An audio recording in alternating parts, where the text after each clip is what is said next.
할게요. 네, 우리 지난 시간에 복습 잠깐 간단하게 하면 뭐 공부하다가 시험 문제 풀다가 궁금하거나 잘 안 풀리는 문제 있었으면 채팅창에 남겨주세요. 같이 풀어볼게요. 우선 우리가 첫 번째로 공부했던 것이 뭐였냐면은 바로 연주 시차였죠.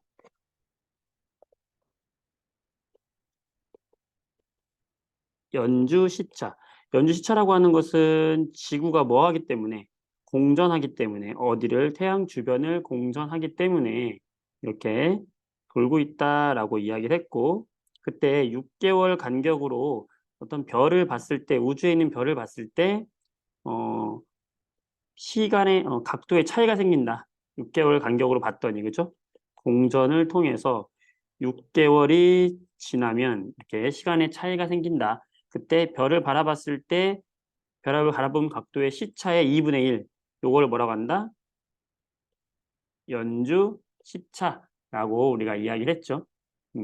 그러면서 연주 시차의 단위는 우리가 매우 작은 초 단위를 사용한다라는 이야기 했었죠. 그다음에 우리가 여기서 알아야 될 건 첫 번째, 연주 시차하고 거리와의 관계. 별까지의 거리, 우리의 별의 거리, 새로운 거리 단위를 나왔었죠. PC라고 쓰고 이런 파섹이라고 하는 거지. 별까지의 거리는 이 연주 시차분의 1이다.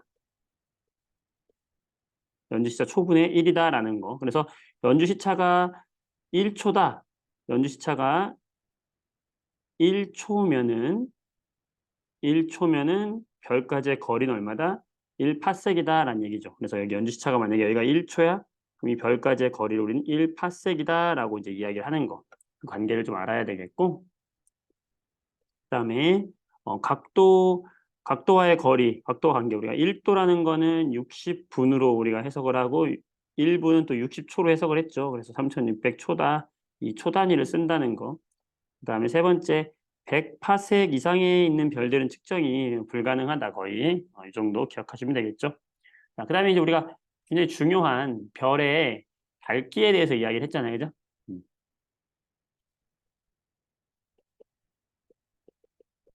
별의 밝기에 대해서 이야기를 했지. 그래서 밝기라고 하는 거는 거리와 어떤 관계가 있었는가? 음, 별의 밝기는 거리가 멀어지면 그 거리의 제곱배만큼 어두워진다라고 했어요. 밝기는 거리의 제곱분의 1이다라고 이야기를 했던 거 기억을 해주면 되겠고 이때 이제 별의 밝기를 나타내는 걸 우리는 등급이다라고 이야기를 했었고 등급에는 두 가지 등급이 있었죠. 겉보기 등급이 있었고 뭐가 있었어요? 그렇지? 절대 등급이 있었지. 히파르코스라는 사람이 원래는 1등급에서부터 6등급까지의 등급을 만들었었죠. 근데 이제 현재 오면서 1등급보다 더 밝은 별은 이제 마이너스 등급까지 존재하는 것이고 등급이 낮아질수록 더 밝은 별이다 라고 했었죠. 그 다음에 요 1등급과 2등급 요 한 등급 차이는 밝기로는 몇 배 차이다? 약 2.5배 차이가 난다라고 했던 거. 그래서 이 여기서 우리가 기억해야 될 거는 5등급 차이가 난다. 별의 등급이 5등급의 차이가 난다. 그러면 걔는 밝기는 2.5에 5제곱 해가지고 대략적으로 한 100배 차이 난다고 그랬죠. 밝기가 100배 차이 난다. 꼭 기억하라고 그랬죠. 5등급 차이면 밝기가 100배 차이 난다라는 사실을 기억하자. 그래서 겉보기 등급이라는 거는 우리가 눈으로 봤을 때 밝기를 우리가 겉보기 등급이라고 하는 것이고 절대 등급이라고 하는 건 어떤 일정한 거리, 지구로부터 몇 파섹, 10파섹의 거리다 갖다 놓은 거죠. 그랬을 때 겉보기의 절대 등급이 나오는 거고 그때 여기 지구가 있을 때 요 10파섹이라는 거리가 지구에서 존재하겠죠. 요 거리가 10파섹이다 라고 했을 때 어떤 별이 10파섹보다 더 안쪽에 있다. 그러면 내가 지구에서 이 별을 바라봤을 때는 10파세기에다가 갖다 놓고 봤을 때보다는 더 밝게 보이겠죠. 음. 반대로 더 10파sek보다 멀리 있는 별이다 그러면 내가 지구에서 봤을 때는 어둡게 보이지만 얘를 10파sek으로 땡겨 오면은 더 밝게 보이겠지. 그래서 우리가 겉보기하고 절대 등급에서 이제 어떤 관계를 끌어낼 수 있냐면 바로 이 겉보기 등급에서 절대 등급을 빼가지고 0보다 작으면은 10파섹보다 더 안쪽에 있는 별이다. 어, 더 밝은 별이다라고 이야기했었죠. 그래서 이렇게 차이를 비교해 보는 것까지 우리가 이야기했었어요. 간단하게 지난 시간에 했던 내용을 이야기를 했는데 뭐 어려운 내용은 없었죠? 혹시 질문할 거 있을까요? 숙제했던 거 중에서 나 궁금한 게 있습니다. 질문하고 싶습니다. 있으면 지금 질문해 주세요. 음, 네. 질문할 게 있을까요?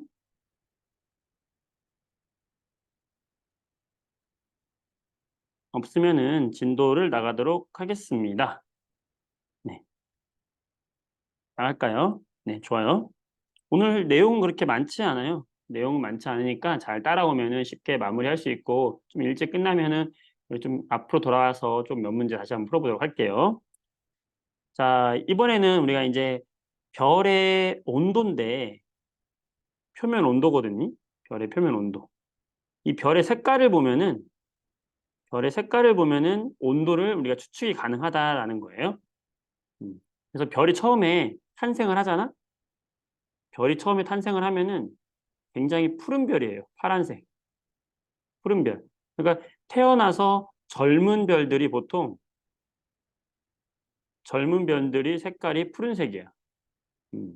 그러다가 이제 시간이 지나서 이 별들이 수명을 이제 시간이 지나서 나이가 들수록 색깔이 빨갛게 변해요. 붉은색으로 바뀌거든요. 그래서 붉은색은 조금 나이가 많은 별, 나이 많은 별들은 붉은색이에요. 그래서 이 젊었을 때는 에너지가 많잖아요. 그래서 굉장히 뜨겁다고요. 그래서 우리가 이것과 마찬가지로 이 별의 표면 온도를 추측이 가능한데 바로 색깔을 보면 알 수 있다 이거지. 그래서 청색, 청색일수록 가장 온도가 높고 적색일수록 온도가 가장 낮아요.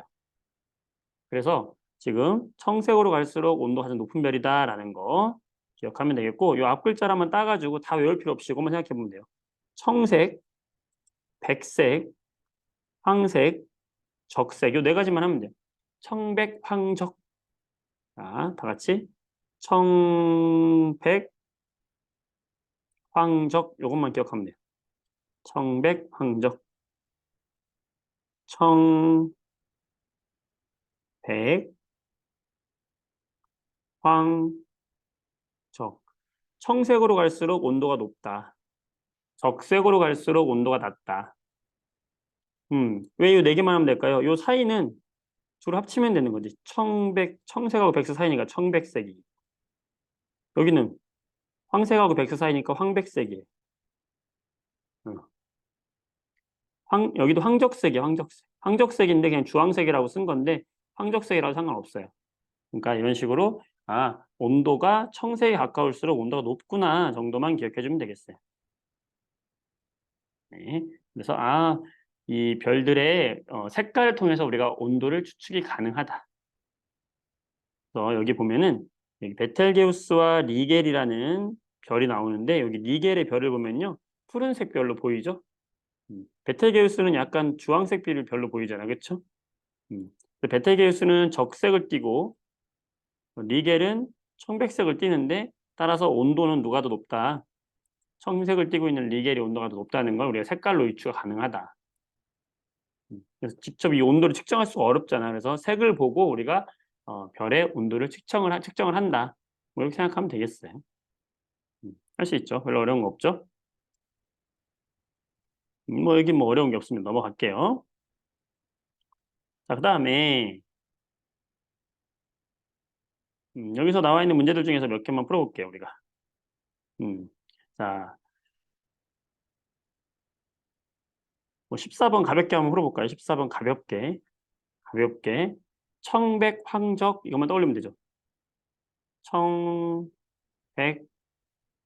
황적. 자, 어디가 온도가 높다? 청색으로 갈수록 온도가 높다. 자, 그러면 황색의 태양, 청백색의 리겔, 적색의 베텔게우스. 어떻게 되겠어요? 청백색이 온도가 높고 리겔이 높고 그 다음에 황색, 가가 그 다음이고 적색, 다가 그 다음 되겠네. 나가다가 되겠네. 그죠? 나가다 3번 되겠죠. 네, 이제 이게 색깔만 따로 이렇게 출제되는 것보다는 우리가 지난 시간에 공부했던 등급이랑 같이 나와요. 이렇게 15번처럼. 자, 15번 문제 한번 풀어보세요. 자, 풀어서 답을 한번 채팅창에 올려줘 보세요.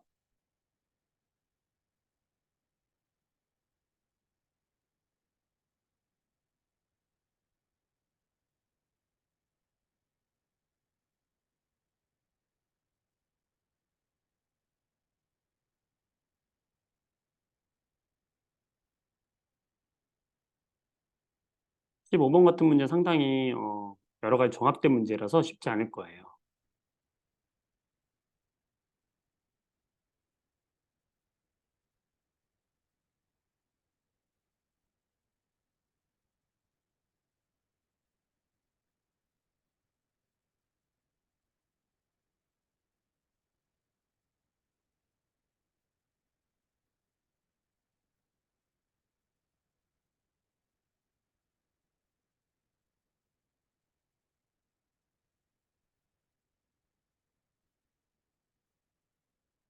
시간 충분히 드릴게요. 시간 충분히 드릴게요. 자, 5분 드릴게요. 천천히 풀어보세요.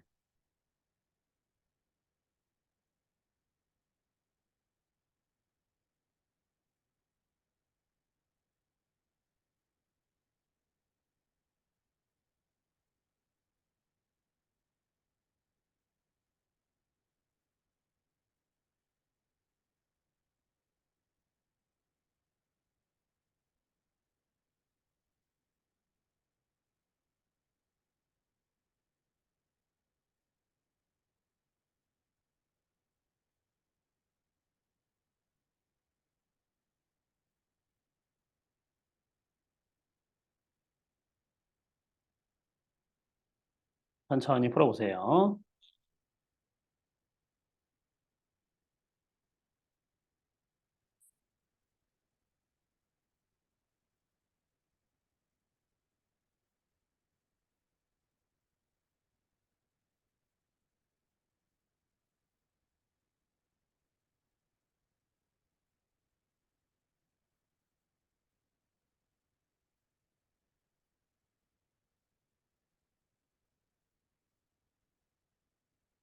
네, 답을 한 명씩 보내주기 시작하네요.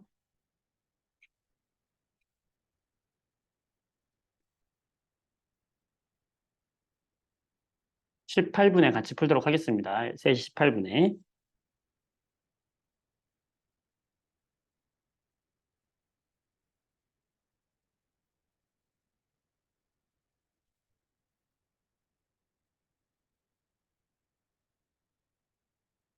이게 겉보기 등급이랑 절대 등급, 그다음에 색깔 다 짬뽕해서 생각을 해야 되는 거기 때문에 쉬운 문제가 아닙니다.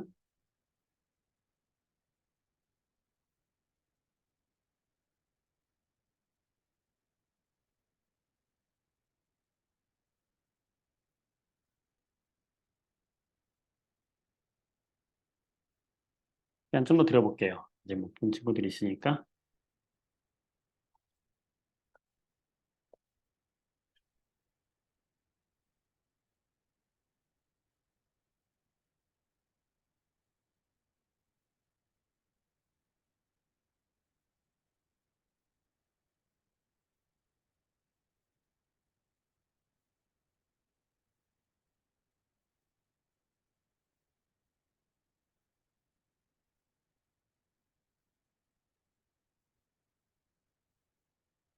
네, 좋습니다.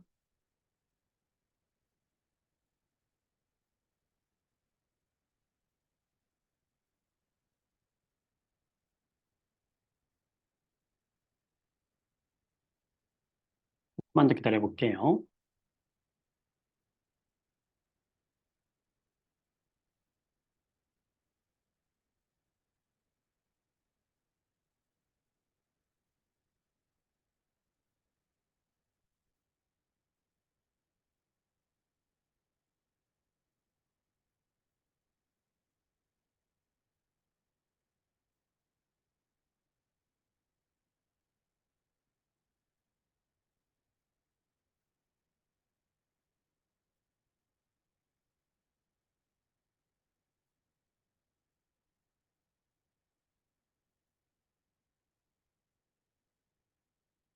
자, 같이 한번 풀어볼까요?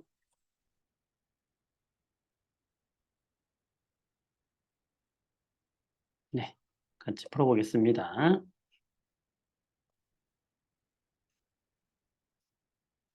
자, 이 문제는 이제 여러분들이 보면 알겠지만, 등급과 색이 나와 있는데, 아까도 이제 등급에 대해서 이야기를 했지만, 좀 눈여겨봐야 될 것이, 지구가 이렇게 있다. 지구가 있다 했을 때, 지구에서 가까운 별이 있고, 지구로부터 이제 10파색이라는 거리가 있어요.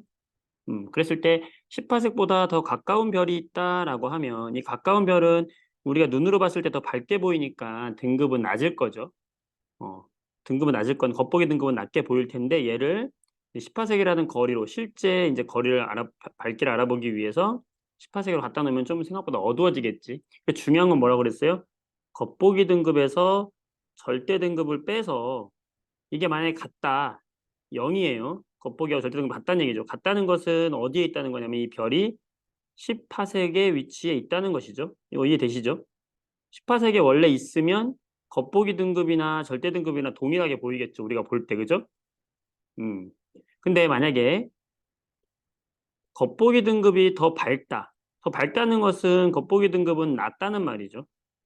그 다음에 절대 등급, 뒤로 갖고 갔더니 어두워졌다. 그럼 절대 등급이 더 커진다는 거잖아요. 그러면 작은 거에서 큰 거를 빼니까 0보다 어때? 작아지겠죠. 그럼 이런 건 어떤 별이겠어요? 그렇지. 10파색보다 어떻게 써? 10파색보다 더 가까운 별이겠지. 그러니까 겉보기 등급에서 절대 등급을 빼서 0보다 작아진다. 그러면 얘는 가까이 있는 별이다. 겉절이 가까이 이거 기억하자 그랬거든요. 예, 요걸 잘 기억을 하셔야 돼요. 그래서 이제 이런 문제 나오면은 항상 뭘 해라. 우리가 요 사이에다가 뭘 넣어라. 겉보기에서 절대 등급 뺀 값을 넣으라 그랬어요. 그럼 쉽게 풀리니까.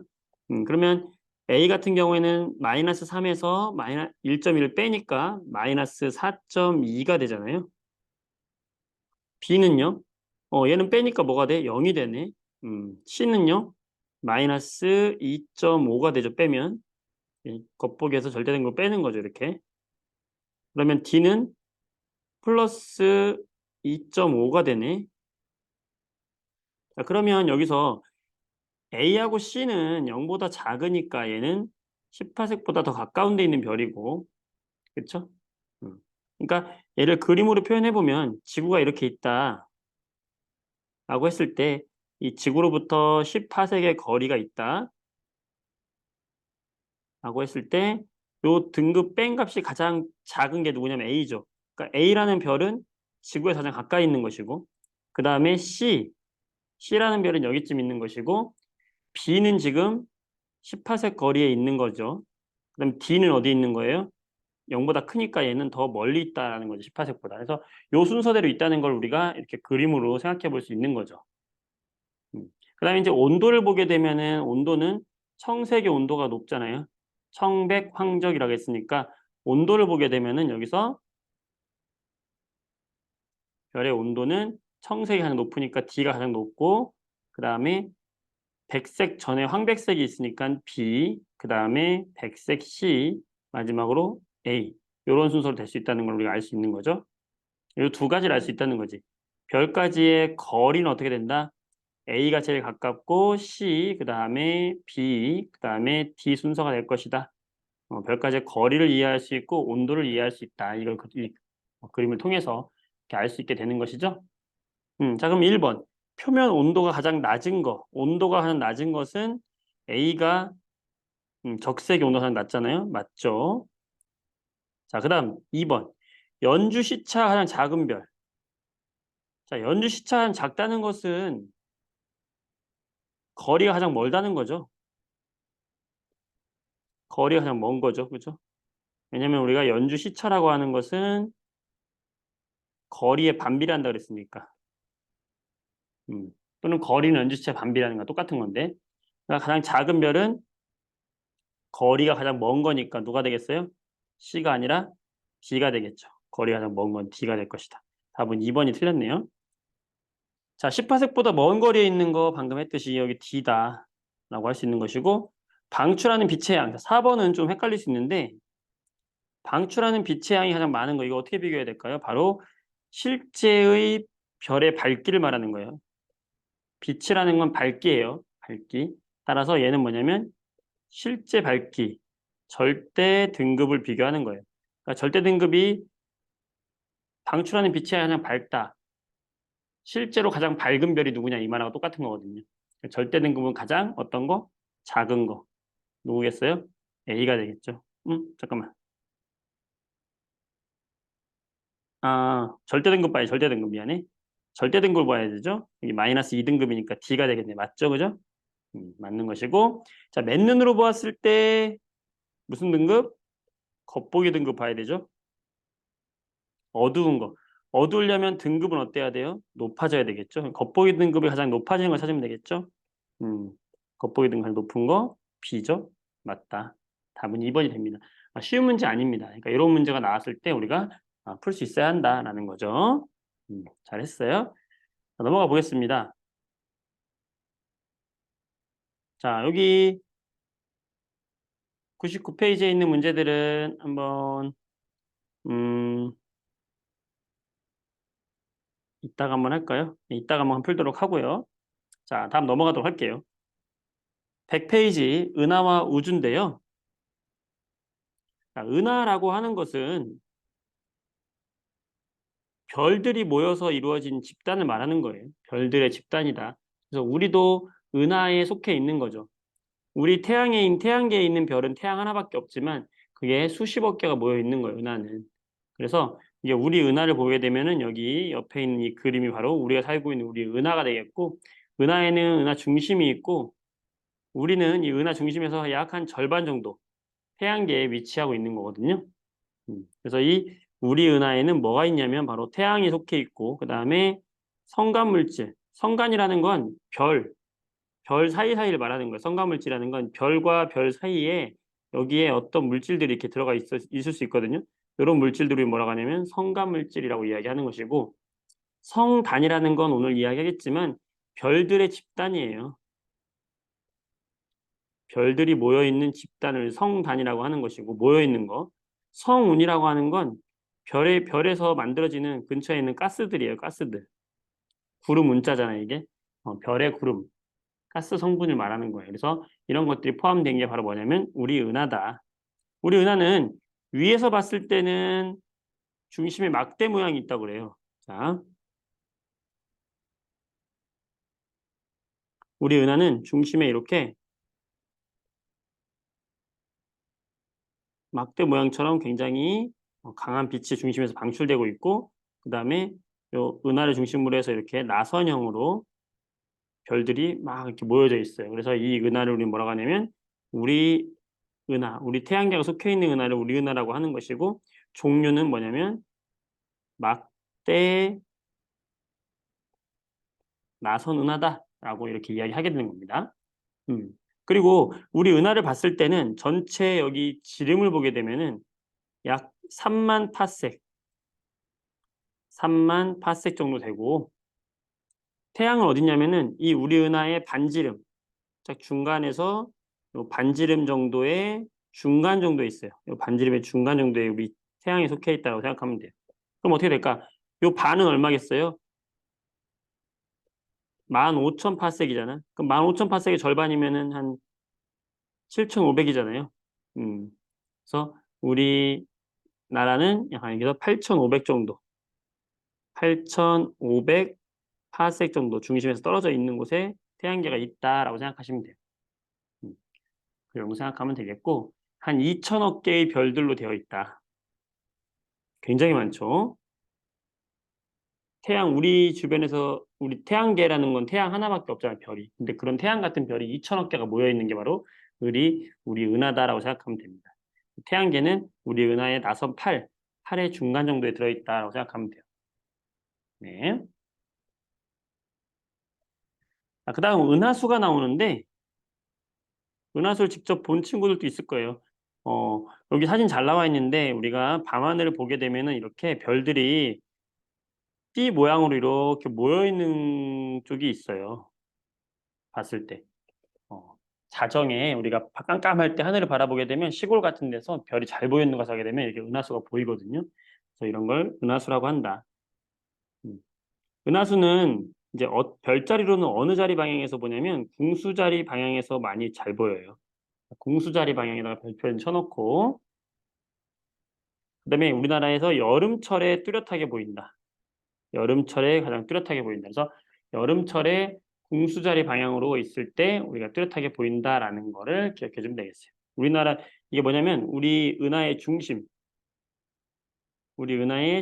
방향을 바라봤을 때가 궁수자리가 그쪽에 있거든요. 그래서 그렇게 보면 됩니다. 자, 여기까지 했고 그다음에 성단과 성운이 나오는데 아까 성단이라고 하는 건 뭐라고 그랬어요? 별의 집단이라고 그랬죠? 많은 별들이 모여 있는 집단을 말하는 거야. 이 성단에는 크게 두 종류가 있어요.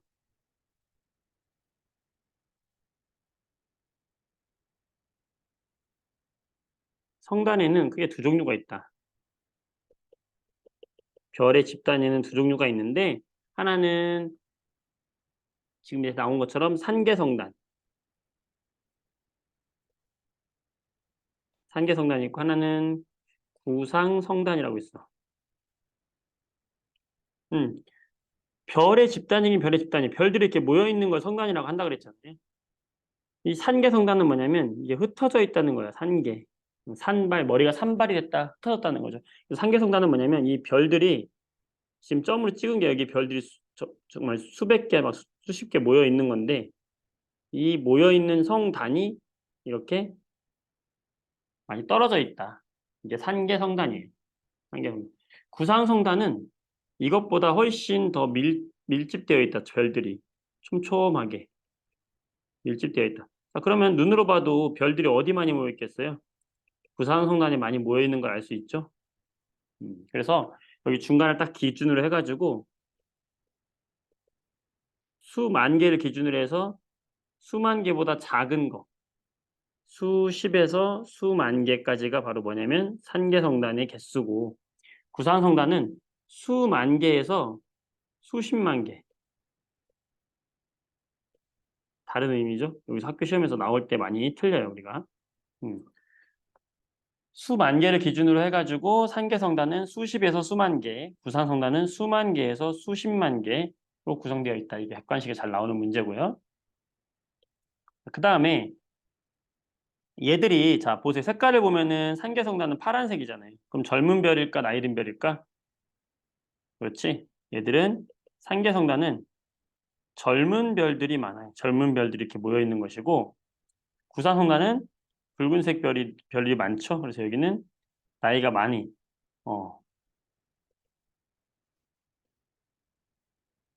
나이가 많은 별들이 구상성단을 구성하고 있다.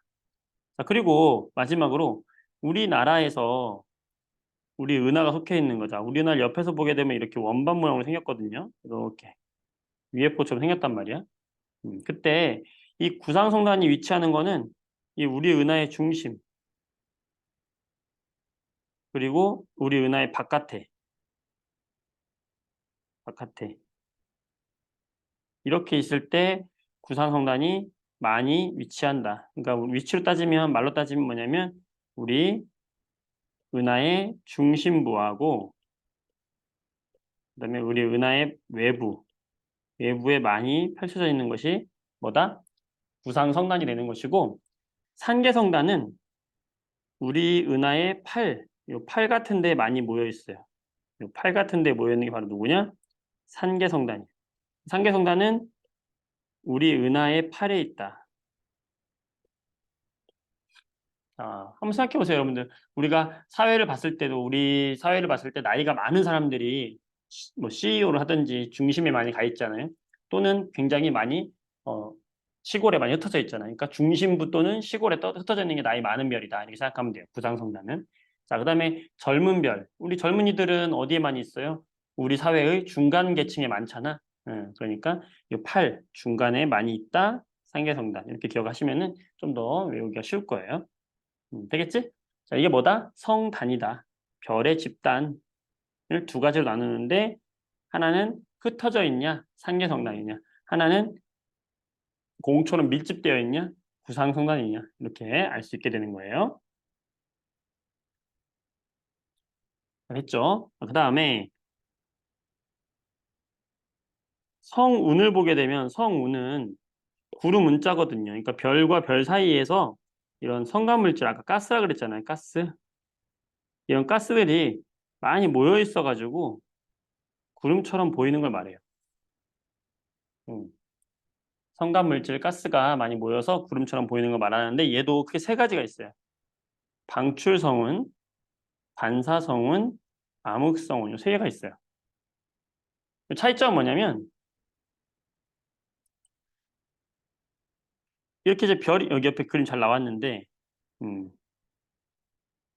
오른쪽 여러분 책 오른쪽에 보면은 방출성운과 반사성운과 암흑성운 나와 있는데 방출성운은 이 빛이 내는 이 에너지 있잖아요. 이 에너지를 별이 막 이렇게 머금고 있다가 자기가 빛을 막 밖으로 내보내요. 이렇게 방출한단 말이야. 이렇게 내보내는 성운이 바로 방출성운이고 반사성운은 자기가 별을 내보내는 게 아니라 별이 근처에 있는데 이 별이 빛을 내보낼 때 거울처럼 이렇게 반사해서 에너지를 내보내는 성운이 바로 반사성운이다. 약간 비슷하지만 차이가 있죠. 방출성운은 스스로 빛을 내는 거예요. 반사성운은 남의 빛을 반사시키는 거예요. 자, 그다음에 마지막으로 암흑성운이라고 그래가지고 암흑 깜깜한 건데 이건 뭐냐면 뒤에 별이 있는데 이 별빛이 오고 있는데 이 별빛이 흡수가 돼요. 그래서 검게 보이는 거. 요거를 암흑성운이다라고 이야기하는 거다. 이 정도 기억하면 되겠어요. 예, 종류들은 뭐 알고 있으면 좋지만 지금은 여러분들이 아 그냥 이런 게 있구나 생각하시면 됩니다. 시험 보기 직전에 외우시면 돼요. 예, 그래서 뭐에 대해서 했어요 우리가 지금 은하, 우리 은하, 은하수, 그다음에 성단과 성운에 대해서 이야기를 했죠. 자, 한번 여기 문제를 풀어보도록 하겠습니다. 자, 1번과 3번 두 개만 풀어보세요. 1번, 3번 시작.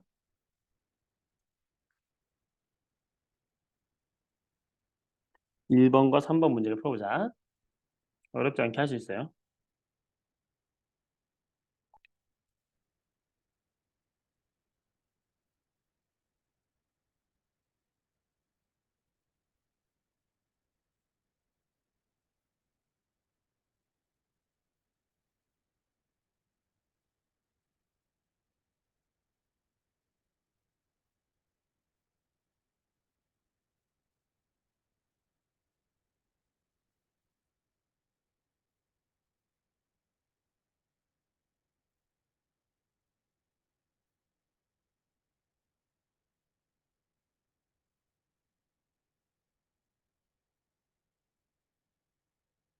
시간을 2분 드리겠습니다. 한번 해보세요.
자, 별로 어렵지 않죠? 자, 우리 은하에서 우리 은하의 지름이 얼마라고 그랬죠? 약 3만 파섹이라고 그랬죠? 거리가 얼마냐? 약 3만 파섹 정도 된다. 그 다음에 태양계 위치를 골라라. 뭐 태양계 위치야 뭐 우리 팔의 중간 정도 있다고 그랬잖아요. 8500파섹. B와 니은이 되겠죠. 자, 그 다음에 3번 성단을 쓰시오. 가는 뭐예요? 흩어져 있잖아요. 얘들 파란색 별들이 흩어져 있죠. 젊은 별들. 산계 성단이다. 나는요. 빽빽하게 모여 있죠. 나이 많은 성단. 구상 성단이 되어 있죠. 어려운 게 없죠. 네. 자, 4번 볼게요. 자, 수만 수십만 개. 자, 수만 개가 기준이라고 그랬어요. 수만 개보다 많다? 그러면 밀집되어 있다. 빽빽하게 뭐예요? 구상 성단이 될 것이고, 자, 파란색을 띈다. 젊은 별이라고 그랬죠? 뭐예요? 젊은 사람들은 흩어져 있어요. 산계 성단. 자, 생성된 지 오래되었다. 나이 많죠? 뭐예요? 붉은색 구상 성단. 나선 팔에 있다. 젊은이들이 팔에 많다고 그랬죠? 산계 성단이다. 라고 하면 되겠지? 잘했고요. 한번 뭐 5번을 볼까요? 자, 반사한다, 반사성운. 너무 쉽죠? 반사성운. 검게 보인다, 암흑성운. 스스로 빛을 낸다, 방출성운. 각각 써주면 되는 거니까 이렇게 어려운 내용은 아니죠? 잘하셨습니다. 넘어갈게요. 자, 그 다음에 우리 이제 외부, 우리 우주가 계속 팽창하고 있거든. 그래서 일단 외부 은하를 보게 되면 우리 은하 말고도 밖에 굉장히 다른 안드로메다 은하, 우리 은하랑 가장 가까운 은하인데 그런 은하들이 많고 이 허블 망원경을 통해서 최초로 발견이 됐어요. 외부 은하가. 그래서 굉장히 많죠. 1000억 개 이상의 외부 은하들이 존재하고 있고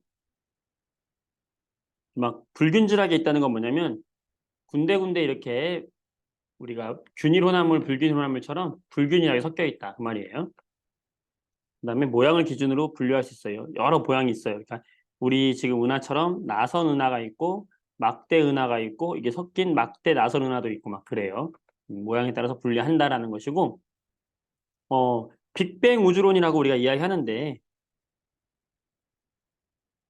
우주는 계속해서 팽창을 합니다. 그래서 처음에 팽창했던 거를 시간을 거꾸로 돌리면은 한 점에서 모이게 되거든. 이게 지금 계속 팽창한 우주가 폭발을 빵 하는 거야. 빵, 빵 폭발하는 거야. 그래서 빅, 뱅 이게 대폭발이잖아요. 그래서 처음엔 야, 우주가 한 점에서 시작을 해서 여기서 지금 현재 우주까지 이렇게 계속 팽창하고 있는 거야 라고 이야기했을 때 뭐야 그러면은 뭐 한 점에서 폭발했다는 거야 하면서 사실은 이걸 이제 비아냥거리면서 나왔던 말이에요.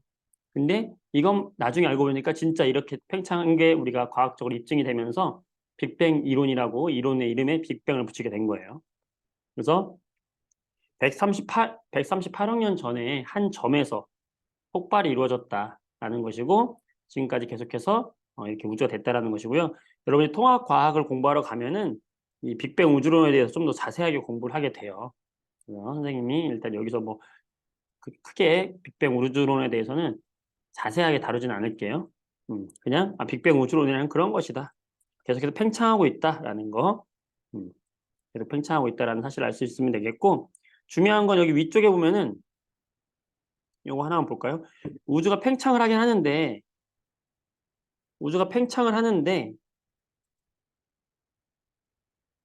멀리 있는 은하일수록 빨리 멀어지고 있고 그 다음에 중심이 없어요. 어떤 중심으로부터 멀어지는 것이 아니라 모두 멀어지는 거예요. 그래서 이제 그런 예를 드는 게 이런 풍선인데 풍선에다가 별 스티커를 붙이고 풍선을 불면 별들끼리 멀어지잖아요.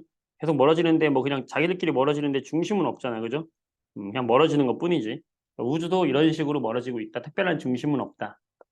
멀리 있는 은하들이 더 빨리 멀어지고 있다라는 사실 정도만 기억하면 되겠어요. 별로 어려운 내용은 없습니다. 그래서 이렇게 우주 팽창에 대해서 이야기를 했다.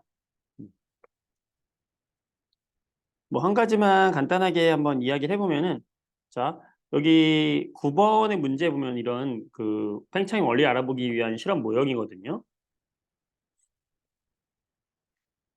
이 우주에서 만들어진 이 물질은 어디로 사라지거나 없어지지 않아요.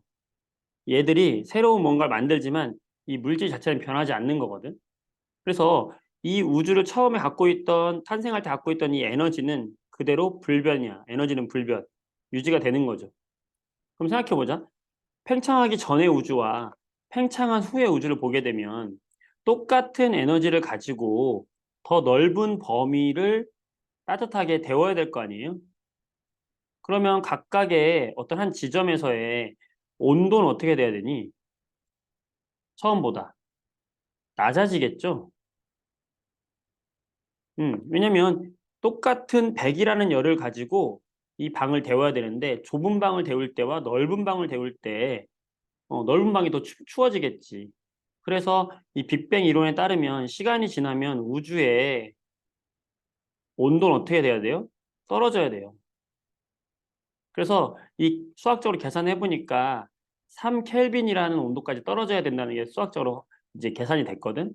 그럼 이 온도를 아까도 이야기했듯이 별의 색깔, 우리가 이 별들의 색을 통해서 별의 온도를 추측을 했다 그랬잖아요. 마찬가지로 이 우주의 색을 보면 온도를 추측할 수가 있거든. 그래서 우주에서 방출하는 이 빛 에너지들을 쫙 우리가 검사를 해본 거예요. 이게 뭐냐? 바로 우주에서 나오는 열 에너지. 우리가 태양 복사 에너지라고 하잖아요. 그래서 이런 걸 뭐라고 하냐면 우주 배경 복사라고 하는 거예요. 재밌죠? 그래서 이 우주 배경 복사라는 것이 실제로 3켈빈이 측정이 됩니다.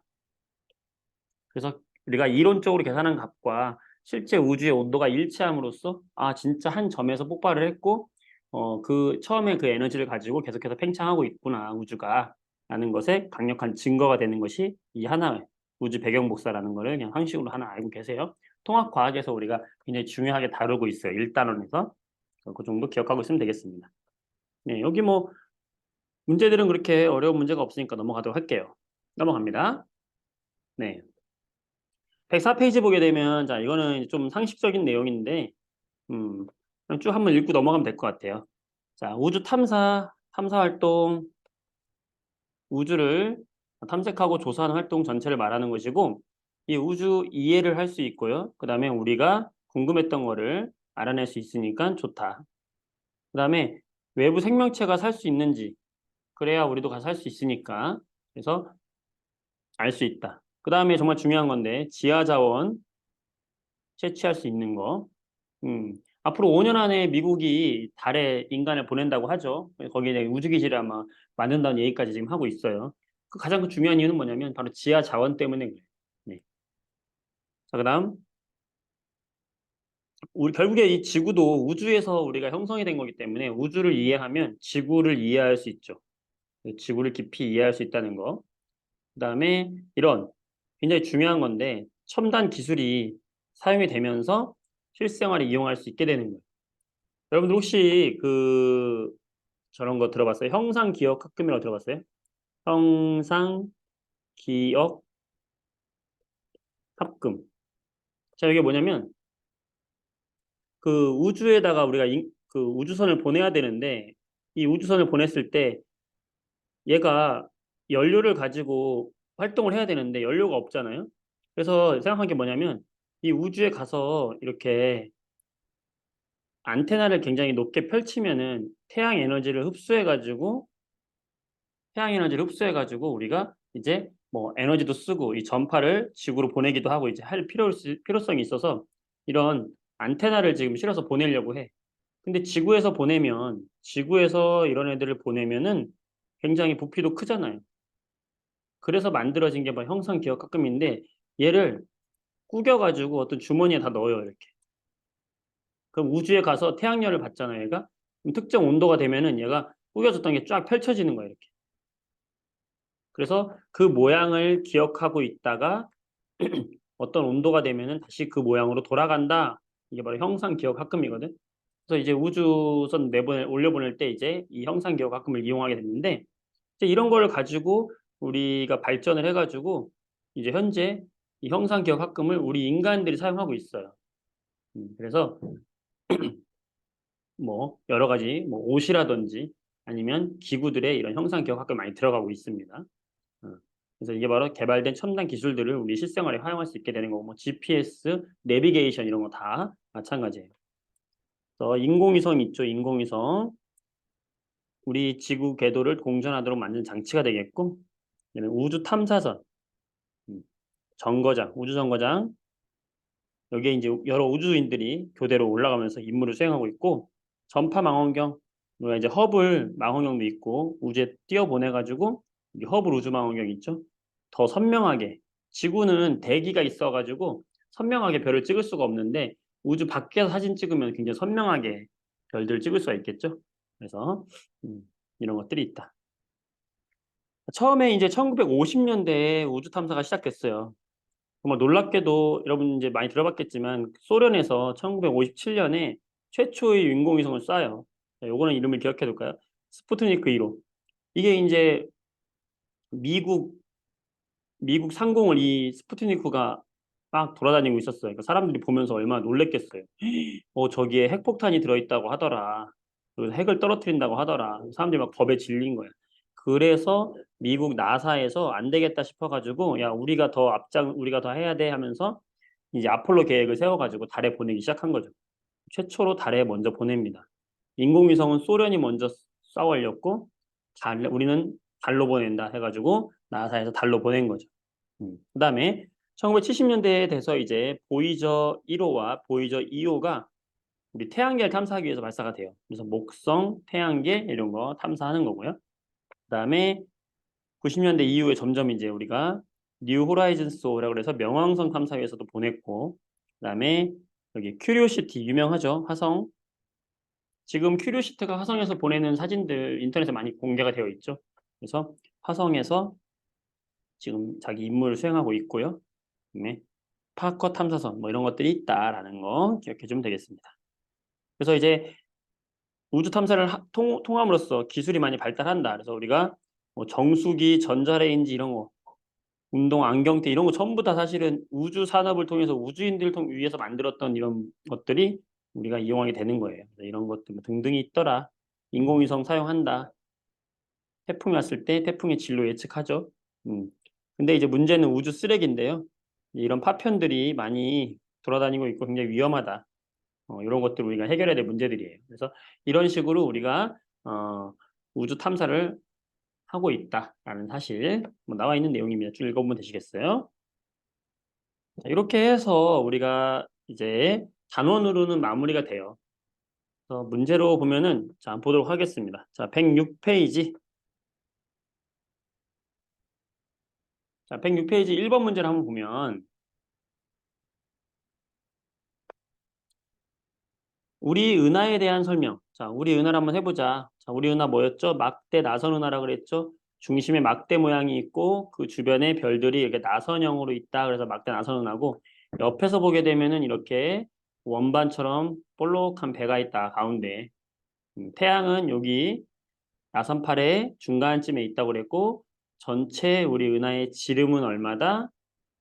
약 3만 파섹 정도 되고 중간에서 우리 태양까지는 약 얼마 정도? 8,500 정도 된다. 생각하시면 되겠죠. 자, 그러면 답은 몇 번이에요? 옳지 않은 거 중심부에 우리 태양계가 있는 것이 아니죠. 답은 1번이 되는 거죠. 자, 그 다음에 산계성단과 구상성단의 특징 한번 해볼까요? 자, 산계성단과 구상성단. 별들이 모여있는 걸 성단 이렇게 이야기한다고 했었는데 산계성단은 별들이 흩어져 있는 걸 말한다고 그랬지? 별들이 막 흩어져 있어요. 자, 젊은 별, 나이 많은 별, 젊은 별이다. 나이가 적은 젊은 별이다. 자, 구상성단은요. 별들이 매우 빽빽하게 밀집되어 있는 거죠. 나이가 많다.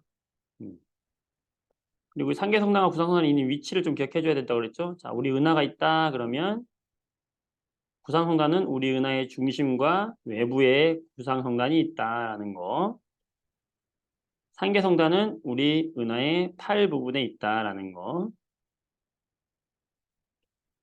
자, 그러면 옳은 거 찾아보자. 자, 모양 빽빽하게 모여 있다. 요거 아니죠. 반대로 돼 있네. 그죠?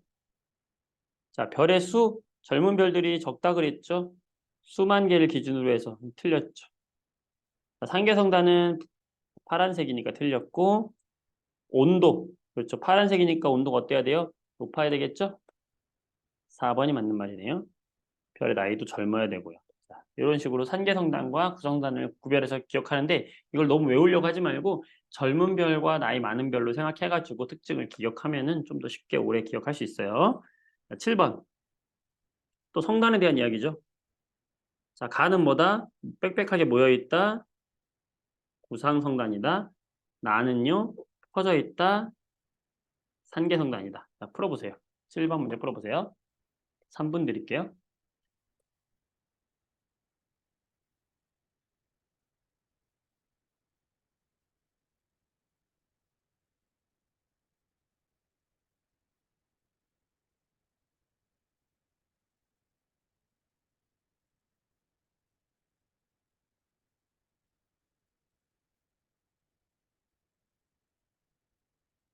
자, 답을 채팅창에 보내주세요.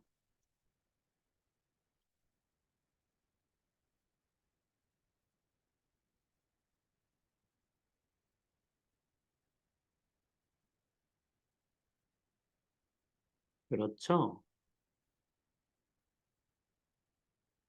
잘하셨고요. 또 풀어주세요.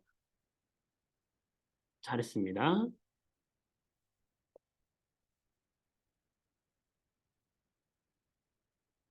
그쵸? 좋아요. 네. 어려운 내용은 별로 없죠? 답은 몇 번? 2번이 됩니다. 이런 식으로 우리가 풀어주면 되겠습니다. 자, 다음 장 넘어가서요. 자, 10번 보도록 할게요.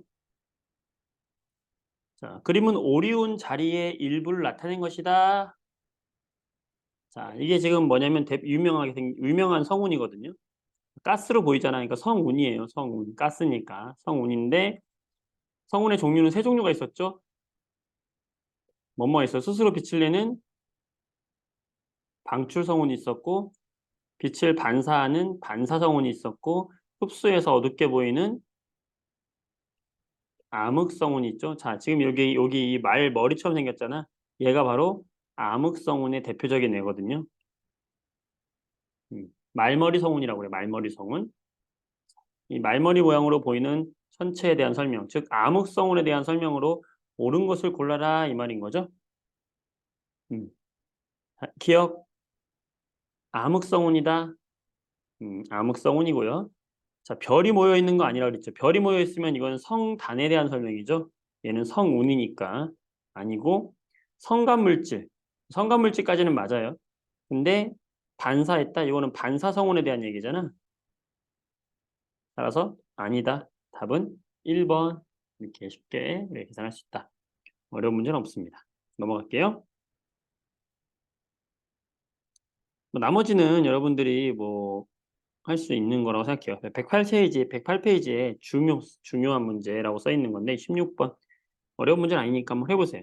16번 풀어보세요. 시간 2분 드리겠습니다. 정답 보내주세요.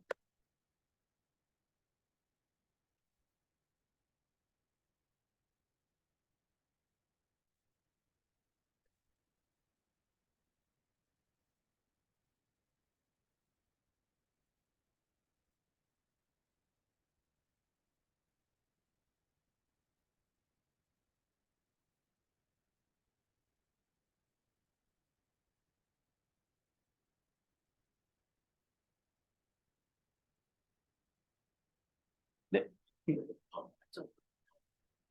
원? 몇 시 수업이에요? 4시. 4시 여기 아닌데. 몇 호라고 들었어요? 네.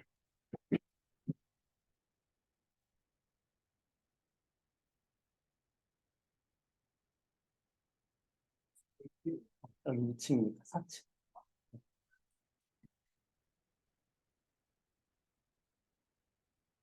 네. 같이 풀어보겠습니다. 지금 어떤 친구가 잘못 들어가지고. 네.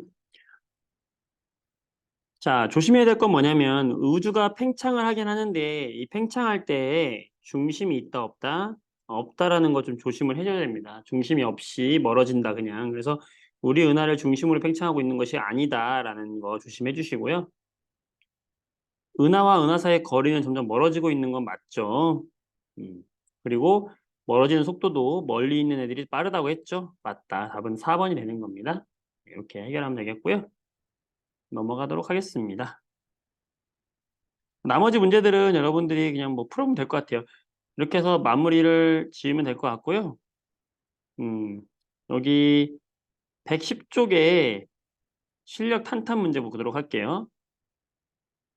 110쪽에 2번 문제 한번 풀어보도록 하겠습니다. 110쪽이에요. 2번 문제 한번 풀어보세요. 이런 그래프를 해석하는 문제, 자료 해석 문제거든요. 풀어서 답을 보내주세요. 3분 드리겠습니다.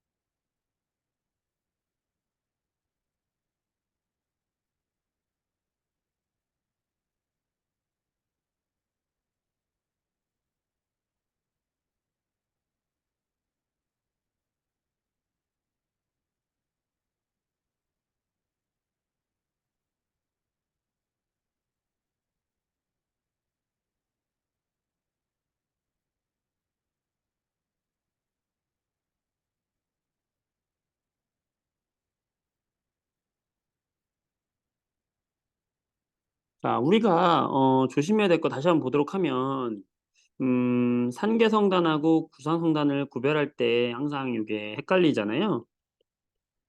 산계성단과 구상성단. 다시 한번 할게요. 산계성단과 구상성단에 대해서 다시 한번 이야기를 해볼게요. 이게 중요한 거예요. 음. 산계성단이라고 하는 것은 별들이 어떻게 돼 있다? 퍼져 있다. 퍼져 있다. 구상성단이라고 하는 것은 별들이 어떻게 돼 있다? 굉장히 밀집되어 있다. 공 모양으로 막 밀집되어 있다. 그러니까는 별들이 누가 더 많냐면 별의 개수는 구상성단이 더 많은 거예요. 그래서 수만 개를 기준으로 해서 산계성단은 수만 개가 있는 거고요. 구상성단은 수만 개를 기준으로 해서 수십만 개가 있는 거예요. 자, 수만이라는 거를 기준을 잡아봐요. 수만을 기준을 잡으면 산계성단은 적으니까 수만 개까지, 구산성단은 수만 개부터 이렇게 기억하면 되겠어요. 그렇게 하면 좀 외우기 쉽지 않나요? 네. 이렇게 기억해 주시고 산계성단은 젊은 별이다. 구산성단은 나이가 많다. 늙은 별들이 많이 모여 있다. 그러다 보니까 젊은 별들이니까 온도가 높죠. 무슨 색 별이다? 푸른색이다. 늙은 별이니까 온도가 어때요? 낮죠? 무슨 색이다? 붉은색이다. 자, 그다음에 이들이 있는 위치를 보게 되면은 우리 은하에서 구산성단은 우리 은하의 중심 그리고 우리 은하의 외부 여기에 바로 뭐가 모여 있다? 구상성단이 모여 있다. 나이 많은 사람들이 우리 사회의 중심과 끝에 있다라고 생각하시면 되겠죠. 중심과 시골에 있다. 그 다음에 젊은 산계성단은 우리 은하의 팔에 있다. 이거 기억하시면 되거든요. 자, 그래서 나이가 적으면서 파란색이다. 그럼 A는 산계성단을 말하는 것이고 B는 나이가 많고 붉은색 구상성단을 말하는 것이죠. 자, 이렇게 해놓고 차이를 찾으면 돼요. 그래서 답은 4번입니다. 나선 8에 분포하는 건 산계성단이라고 그랬죠. 이렇게 해서 찾아주면 되겠어요. 별로 어려운 내용은 없다라고 보시면 되겠습니다. 자, 이렇게 내용적으로는 이제 정리가 되는 것 같아요. 이렇게 정리가 됐고, 음, 뒤에 있는 이제 8단원은 여러분들이 그렇게 어렵지 않게 할 수 있는 부분이다. 각자 과학기술과 인류 문명은 여기는 그냥 한번 여러분들이 읽어보면 되는 거라서 어려운 부분은 없다고 생각합니다. 시험에서도 여기는 3학년 파트에서 거의 나오지 않아요. 예, 나올 때도 몇 개만 기억하면 되는데, 자, 뭐 일단 그래도 내용이 있으니까 한번 정리만 간단하게 하면은 여기 보게 되면은 어, 과학 원리 중에서 몇 가지만 하도록 할게요. 코페르니쿠스가 말한 태양 중심선. 코페르니쿠스는 이제 우리가 망원경을 통해 가지고 망원경을 통해서 지구가 중심이 아니라 태양이 중심이 있다라는 거를 얘기한 사람이 되겠지. 그다음에 여기서 이제 또 중요하게 본 게 암모니아 합성. 여기다 별표 좀 하나 쳐놓을까요? 암모니아 합성. 암모니아가 뭐예요? NH3잖아. 식물들이 자랄 때 꼭 필요한 필수 원소 중에 바로 질소가 있어요. 이 질소가 식물들을 구성하는 매우 중요한 원소거든요. 그래서 요 암모니아를 기반으로 한 비료가 개발이 돼요. 1900년 초반에. 그래서 질소 비료가 만들어지면서 식량을 대량 생산할 수 있게 됐거든요. 그래서 인류의 수명 연장이 됐어요. 그래서 굉장히 중요한 노벨상 받은 실험이에요. 암모니아 합성법 뭐 이런 것들이 있고 쭉 읽어보시면 되겠고요. 그다음에 우리 이제 인쇄술, 그다음에 교통수단 발달 이런 걸 통해서 우리가 굉장히 좀 더 생활이 윤택해졌다라는 거죠. 농업에도 앞으로는 스마트한 이렇게 굉장히 지능형 농장 이런 것들이 많이 개설이 되어 있죠. 뭐 이런 거 쭉 읽어보시면 되겠습니다. 어려운 내용은 없고 전자기 유도라는 걸 한번 더 이것만 하나 더 해볼까요? 전자기 유도. 전자기 유도가 여러분 뭔지 아십니까? 전자기 유도. 전자기 유도는요. 지난 우리가 6단원에서도 설명 간단하게 했잖아요. 그렇죠? 한 번만 더 간단하게 설명하면 이 전자기 유도라고 하는 것은 전기를 가지고 자기를 만들어내는 또는 자기를 가지고 전기를 만들어내는 걸 전자기 유도라고 하는 거잖아요. 그래서 어떤 코일이 있다라고 했을 때 이 코일에 전류가 흐르게 되면은 이 전류가 흐르는 곳에서 뭐가 유도되냐면 자기장이 만들어지는 걸 말하고 반대로 요 자기장을 만들면 전류가 생기는 거 두 가지 다 우리가 전자기 유도다라고 하는 거죠. 그래서 이런 것들을 우리가 과학에서 많이 사용하게 되었다. 음. 발전소의 원리가 되기도 한다고 얘기했었죠. 그런 것들이다라는 거예요. 네, 넘어갈게요. 좀 읽어보시면 되겠고, 자, 뒤쪽에 보시게 되면은 이제 뭐 당연히 우리 의료 부분에서도 과학이 많이 영향을 주었다라는 거고요. 내려가서 여기 나노 기술 나오는데 나노 기술, 나노라고 하는 것이 뭐냐면 나노라고 하는 것은 어떤 뜻을 가지고 있냐면 10의 마이너스 9제곱을 의미하는 거예요. 나노라는 말. 그러니까 원자의 크기가 보통 원자 핵이 있고 전자가 있잖아요. 이 원자의 크기가 보통 한 10의 마이너스 10제곱미터 정도 되거든. 그러니까 나노라는 거는 거의 원자 분자의 크기를 다루는 굉장히 작은 입자를 다루는 학문을 나노 기술이라고 해요. 그래서 굉장히 어, 그 부품의 크기가 굉장히 축소가 되죠. 요즘에 핸드폰도 크기가 작아지고 있고 굉장히 작아져서 나노 반도체, 나노 로봇 뭐 이런 것들이 많이 만들어지고 있다라는 거고요. 생명공학, 그다음에 정보통신기술 뭐 이런 거 읽어보면 알 수 있다. 여러분들은 여러분들 더 잘 이해하겠죠. 증강현실이나 가상현실의 세계 같은 것도 이제 우리가 과학에서 많이 이해가 된다라는 겁니다. 이런 거 이해하시면 되겠어요. 이렇게 정리하면 될 것 같습니다. 이렇게 해서 우리가 8단원까지 마무리를 했고 여러분들이 8단원 같은 경우에 읽어보면서 정리하면 되고요. 어, 유튜브에도 선생님이 지금 홍보해 놨고 단톡방에 좀 있으면 이제 올릴 거지만 9월 달에 여러분들이 시험을 많이 보잖아요. 보통 9월 달에 언제 시험을 보나 봤더니 추석이 끼어 있어서 추석 전주에 시험을 많이 봐요, 여러분들이. 그래서 보통 이제 중간고사 보는 학교들이 중간고사 안 보는 사람도 있죠. 3학년은 중간고사 보는 기간이 언제냐면은 9월 25에서 27일에 많이 보더라고요. 그래서 요 특강을 한번 할 건데 3학년은 9월 20하고 수요일하고 21일 목요일 날 이렇게 이틀에 걸쳐서 여기는 5단원, 그다음에 21일에는 6단원 이렇게 해서 우리가 내신 특강을 할 생각이에요. 선생님이 자체 교재를 또 만들었거든요.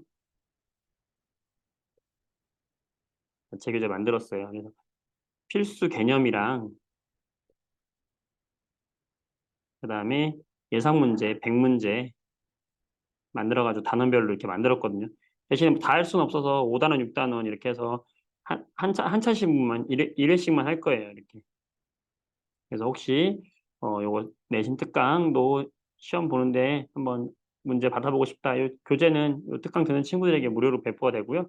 그래서 요거 하고 싶으시면은 또 개인적으로 카카오톡으로 연락을 주시면은 선생님이 신청 받도록 하겠습니다. 네, 이렇게 정리가 되겠고요. 시간이 좀 남았죠. 그래서 질문 받도록 할게요. 문제 이제 지금까지 쭉 했던 내용들 중에서 어, 우리가 안 다루고 넘어가서 좀 헷갈리는 부분이 있거나 아니면 지금부터 문제 풀다가 잘 모르겠는 부분이 생겼다. 그러면 그 부분에 대해서 질문하면은 선생님 풀어주도록 할게요. 지금 남은 시간은 이제 여러분들이 문제 풀이 하면서 같이 정리하는 시간 하도록 할게요. 음, 없으면은 선생님하고 같이 문제 좀 더 풀어보도록 할게요. 자, 질문이 있으면 남겨주시고 없으면 112페이지에 9번하고 12번 두 개 질문 없는 사람들은 풀어주시고 질문 있는 사람은 따로 질문 남겨주세요.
두 번 답을 지금 보내신 건가요?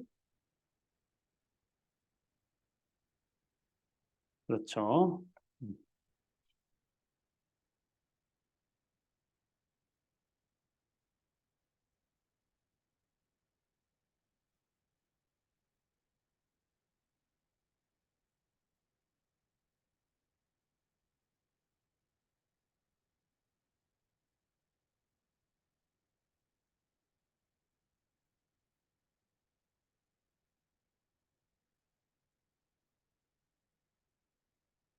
네, 9번은 3번이 맞습니다. 잘하셨고요. 12번도 하실 수 있을까요?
네, 9번, 12번 함께 같이 풀어보도록 할게요. 네, 9번 문제 보도록 하면은 어, A하고 B가 있는데 B는 지금 10파세기 거리에 있다는 말이고 A는 지금 20파세기 거리에 있다라는 말이 되는 거죠. 자, 그랬을 때 지금 둘의 겉보기 등급은 둘 다 1등급이다라는 얘기를 하고 있는 거예요. 아, 둘 다 우리 지구에서 봤을 때는 둘 다 1등급이구나. 자, 그런데 절대 등급은 어떻게 될까요? 절대 등급은 전부 둘 다 10파세기 거리에다 갖다 놔야 될 거 아니에요? 그럼 B는 절대 등급도 똑같이 1등급이 되겠죠? 어차피 10파세기 거리에 있으니까요. 근데 A는 1등급보다도 더 등급이 어두워지겠죠. 어두워지면은 1등급보다도 더 어떻게 되겠어요? 커지겠죠. 그러니까 얘의 절대 등급은 아니지. 더 밝아지니까 1등급보다 작아지게 되는 거죠. 그렇죠? 절대 등급은 가까이 오면은 1등급보다 작아지게 되는 거죠. 이렇게 알 수 있는 것이다. 그래서 답은 3번이 되는 것이고요. 12번 문제를 보게 되면은 자, 이런 문제가 나오면은 어떻게 먼저 하라고 했죠? 겉보기 등급에서 절대 등급을 빼줘라. 겉보기에서 절대 등급을 빼서 0보다 작아지거나 작을수록 지구에서 가까운 것이다. 겉절이 가까이 기억하라 그랬지? 그래서 겉보기에서 절대를 빼주면 이거 얼마가 되죠? 31.6 마이너스 31.6이 될 것이고 얘는 빼주면 얼마가 되는 거죠? 네. 얘는 마이너스 얘는 플러스 6.9 얘는 얼마야? 마이너스 3이 되는 거죠? 아니야 이게 마이너스가 아니지 지금 얘가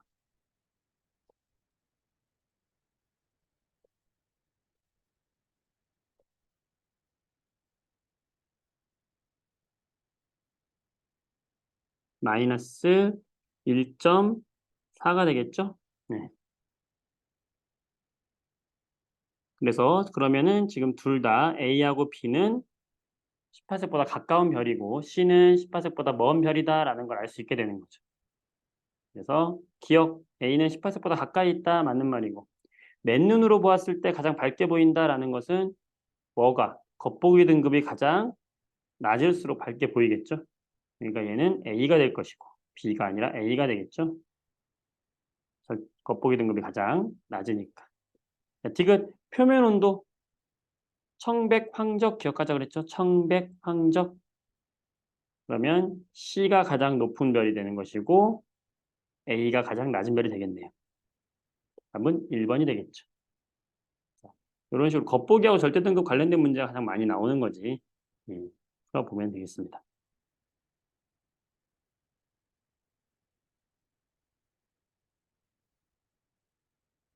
네, 지금 뭐 질문 중에서 거리하고 밝기 관계가 헷갈린다 그랬는데 8번 문제 보면 될 것 같아요. 음.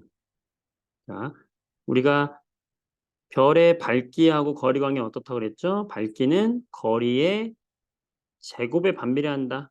거리가 멀어질수록 거리의 제곱에 반비례한다 그랬죠. 그 문제가 8번 문제가 되겠지? 음. 이 문제 한번 풀어보세요. 8번 문제.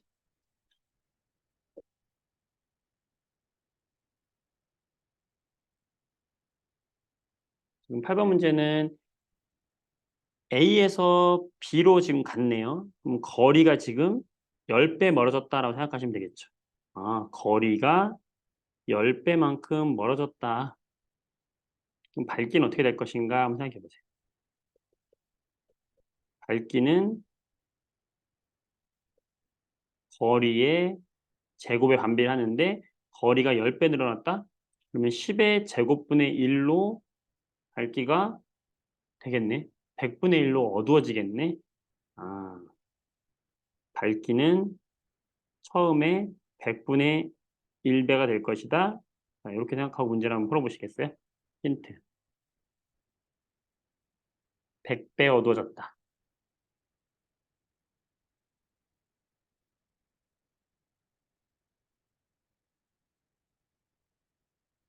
우리가 등급에서 지금 이 별의 S의 위치에서 지금 A 위치에서 등급이 6등급이라고 했어요. 그러면 6등급인데 뒤로 가니까 더 어두워지겠죠. 어두워지는데